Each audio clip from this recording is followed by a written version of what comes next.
Son of Frankenstein was a loose threequel, right? Like, it barely had any continuity to Bride at all.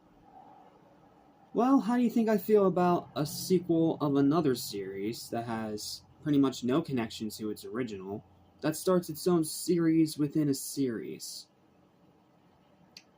Yeah, it's really confusing, really complicated, and very, very just convoluted. So, this is going to be a bit of a weirder review because not only am I going to talk about the whole plot of this movie because it is drastically different compared to the original Mummy, but also because it starts its own series.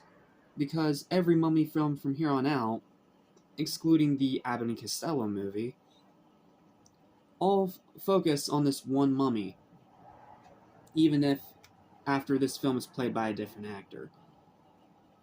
A very well-known and recognized actor that we're going to talk about when we get to those films, but for now, we're just talking about this weird 1940s oddity.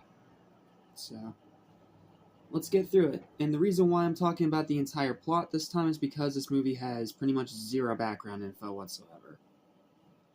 Yeah, like I said in my previous review, we're getting to the point where finding background info in these Universal Monster films is getting very, very difficult. So, these reviews are probably going to be a lot quicker, and I'm going to talk more about the plot more so than the background stuff. So, please excuse me for that. But I did try to do a deep dive for all the ones that actually do have background info.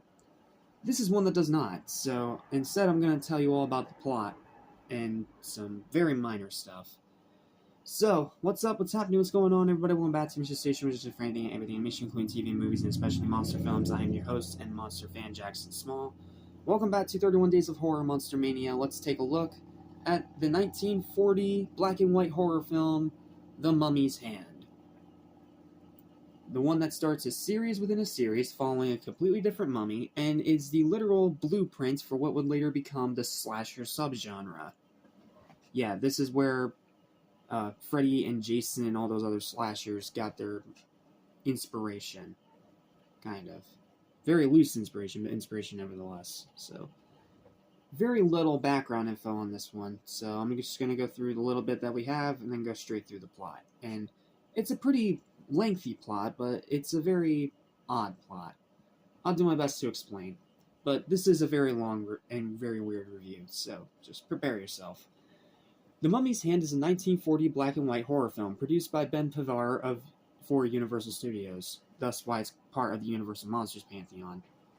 Although it's sometimes claimed by fans as a sequel or follow-up to the 1932 film The Mummy, it does not continue that film's storyline or feature any of the same characters. And its plot suggests rather an unacknowledged remake of the earlier Mummy film. It was the first of a series of 4 films all featuring a mummy named Karis, the follow-ups being Tomb, Ghost, and Curse, which we'll all look at because they're all part of the pantheon. So, let's get straight into the plot, and it's a pretty lengthy one. And I'm going to start mispronouncing names. I'm sorry, I don't speak Egyptian. The film begins with the Egyptian Andaheb traveling to the Hill of the Seven Jackals in answer to the royal summons of the High Priest of Karnak.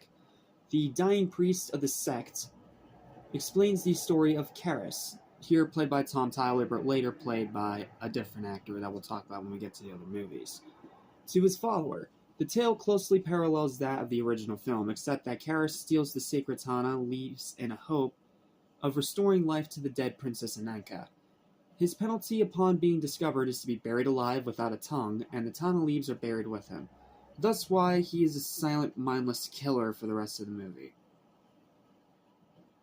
Either they were running out of ideas or it was a budget cut, I don't know. The leaves are the secret to Karis' continued existence. During the cycle of the full moon, the fluid from the brew of the 3 Tana leaves is to be administered to the creature to keep him alive. Should the spoilers enter the tomb of the princess, a fluid of 9 leaves will restore movement to the monster. Meanwhile, down on his luck, archaeologist Steve Banning and his sidekick Babe Jensen, yes, that's really this guy's name, discover the remnants of a broken vase in a Cairo bazaar. Banning is convinced of it being an authentic ancient Egyptian relic, and his interpretation of the hieroglyphics on the piece led him to believe it contains clues to the location of Princess Ananka's tomb. Ananka, however the hell you pronounce that. With the support of the eminent Dr. Petrie of the Cairo Museum, but against the wishes of Endaheb, who is also employed by the museum, because of course he is, Banning seeks funds for his expedition. Banning and Jensen meet an American magician named Silvani, who agrees to fund their quest. His daughter Marta, is not so easily swayed thanks to a prior visit from Endaheb, who brands the two young archaeologists as frauds. The expedition departs in search of the Hill of the Seven Jackals, with the Silvanis tagging along. In their exploration, they stumble upon the tomb of Karis, finding the mummy along with the Tana leaves, but finds nothing to indicate the existence of Ananka's tomb.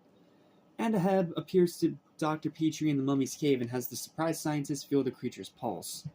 After administering the Tana brew from 9 leaves, the monster quickly dispatches Petrie and escapes with Andaheb through a secret passageway to the temple on the other side of the mountain.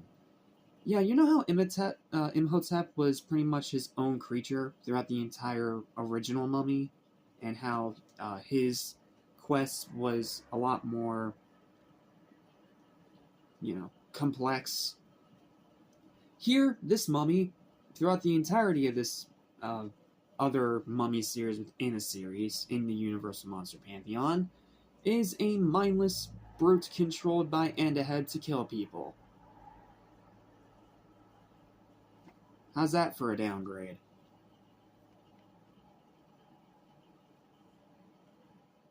The creature continues his periodic marauding about the camp, killing a native overseer and eventually attacking Silvani and kidnapping Marta. Banning and Jensen set out to track Harris down, with Jensen going around the mountain and Banning attempting to follow the secret passage they had discovered inside the tomb. Andaheb has plans of his own. Enthralled by Marta's beauty, he plans to inject himself and his captive with Tana fluid, making them both immortal. Jensen arrives in the nick of time and guns down Andaheb outside the temple, while Banning attempts to rescue the girl. However, Karis appears on the scene and Banning's bullets have no effect on the immortal being. Because of course they don't. Marta overheard Andaheb tell the secret of the Tana fluid and tells Banning and Jensen that Karis must not be allowed to drink any more of the serum. When the creature raises the Tana serum to his lips, Jensen shoots the container from his grasp. Dropping to the floor, Karis attempts to ingest the spilled life-giving fluid. Banning seizes the opportunity to overturn a brazier onto the monster, engulfing it in flames. The ending has the members of the expedition heading happily back to the United States with the mummy of Ananka and the spoils of her tomb. And that's it. That's the movie. Pretty much a whole lot of everything and also nothing happens. Sounds like I'm reviewing Castlevania again. Anyway, all the actors are fine. Tom Tyler's okay as Karis, but he doesn't really get a whole lot to work with because, again, he's just a mindless, mind-controlled brute the entire movie. And this other guy, Andaheb, is a very, very boring side antagonist. Sorry. So, let's get to my final thoughts now that all that's out of the way. This is a very bizarre case, because while it is the next installment in the original Universal Mummy series, it's not a sequel to the original Boris Karloff film at all, despite some people trying to claim that it is. Instead, it starts its own series within a series, as it follows a new mummy named Karis instead of Imhotep. Not only that, but it's also the beginning of the slasher subgenre of horror, so needless to say, it's quite the strange oddity. The Mummy's Hand overall, though, despite its pedigree of being a Universal film, is just good. It's not great, it's just good. Karis is a dull secondary henchman in his own movie. Story is nowhere near as clever or as emotionally impactful as the original. The kills are tame, the characters are mediocre, and the pacing is very inconsistent. However, it has some good effects, solid action, enjoyably bonkers finale, brisk runtime, some nice creepy atmosphere when they're going through the tomb, and some cheesy, fun B-movie entertainment value. As James would put it, it's pretty much first-rate horror trash. But the story is solid enough to carry most of it, and even though I don't like this new mummy compared to Imhotep and his incredible complexity as a character, it still works fine for what it is, and I do really like them forging into the tomb, and it does feel like they tried to expand on some elements that the original mummy could not. It's just a shame that it came to lesser effect than the original. Like, that original movie, classic, incredible, one of Karloff's best roles. This one, it kind of feels like a weird, soft reboot of the entire Mummy series, and it doesn't help that after this movie, the following three sequels of this would be a mummy played by a different actor again. So, yeah. It's just a really weird, confusing mess, but it's fun in its weird, confusing messiness. So, because of that, final verdict for this movie is going to be a 6 out of 10. It's a decent movie, but nowhere close to the incredible quality of the original Mummy. Not even close. But if you want a cheesy, schlocky little entertainment value fun movie that gives you some spooky atmosphere and also shows you how slasher films got their start, well, it can still be good for that. It's not a bad movie, it's just a really, really weird one. But, oh boy, next time we gotta talk about the movie that is not just bad, but terrible. We gotta talk about the movie that's not even a horror film, shouldn't even be part of the Universal Monster Pantheon, but exists for whatever reason, starring a bunch of people you will never hear from again. I'll see you next time for the terrible train wreck that is The Invisible Woman.